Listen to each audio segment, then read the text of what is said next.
अस्सलाम वालेकुम दोस्तों, आज 10वीं रमज़ान।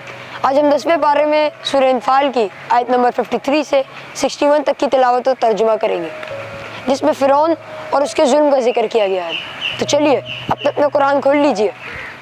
अऊज़ु बिल्लाहि मिनश शैतानिर रजीम। बिस्मिल्लाहिर रहमानिर रहीम। ज़ालिक बिअन्नल्लाह लम यकु मुग़य्यिरन निअमतन अनअमहा अला क़ौमिन हत्ता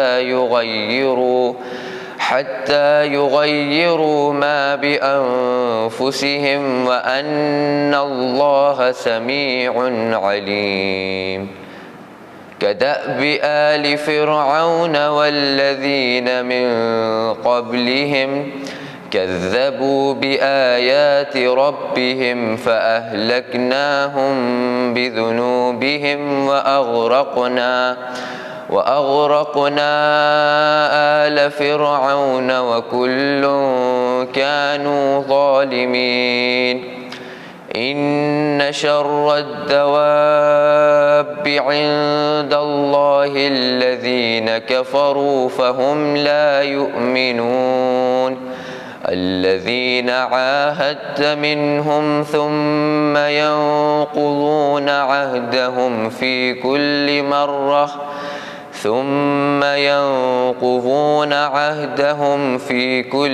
مرة وهم لا يتقون. فإما تثقفنهم في الحرب فشرد بهم من خلفهم لعلهم يذكرون. وإما تخافن من قوم خيانة فانبذ إليهم على سواء إن الله لا يحب الخائنين. ولا يحسبن الذين كفروا سبقوا إنهم لا يعجزون. وأعدوا لهم ما استطعتم من قوة ومن رباط الخيل ترهبون به عدو الله وعدوكم وآخرين من دونهم لا تعلمونهم الله يعلمهم. وما تنفقوا من شيء في سبيل الله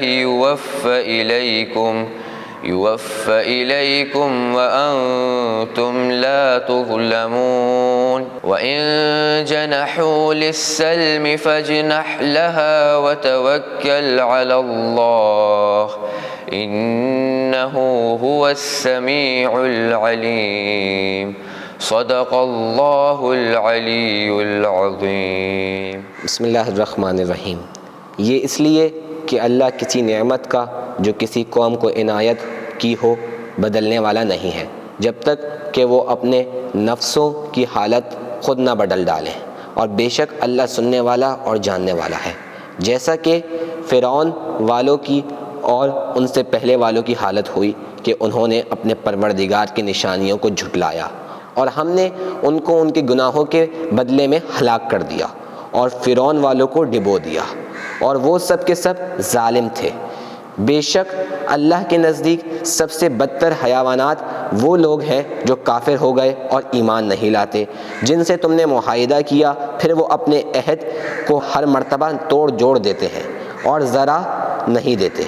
बस अगर तुम उन पर लड़ाई में काबू पा जाओगे तो उनके ज़रिए से उनको जो उनकी पुष्टि पर है तितर बितर के दुनिया के ये भी याद रखें, और अगर तुमको किसी कौम से अहद तोड़ डालने का खौफ हो तो मसावी हैसियत से तुम भी उनसे दस्तबरदार हो जाओ। बेशक अल्लाह ख़यानत करने वालों को दोस्त नहीं रखता। और जो लोग काफिर हो गए हैं वो ये गुमान ना करें कि वो बाजी ले गए, यकीनन वो हमको आजिज़ ना कर सकेंगे।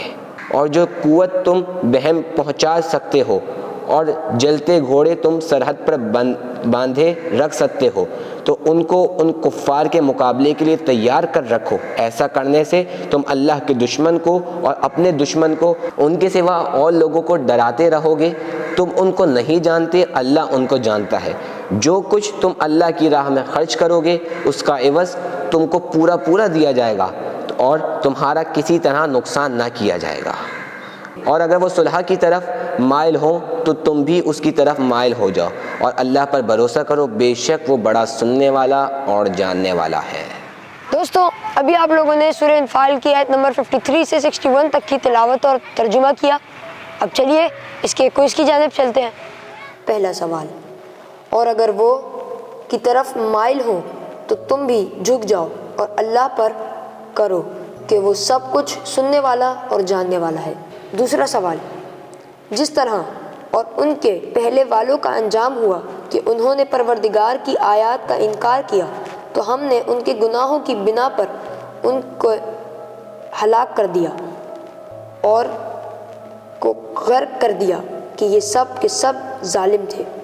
تیسرا سوال، یہ اس لیے کہ خدا کسی قوم کو دی ہوئی نعمت کو اس وقت تک نہیں جب تک وہ خود اپنے نہ پیدا کرے کہ خدا سننے والا اور جاننے والا بھی ہے۔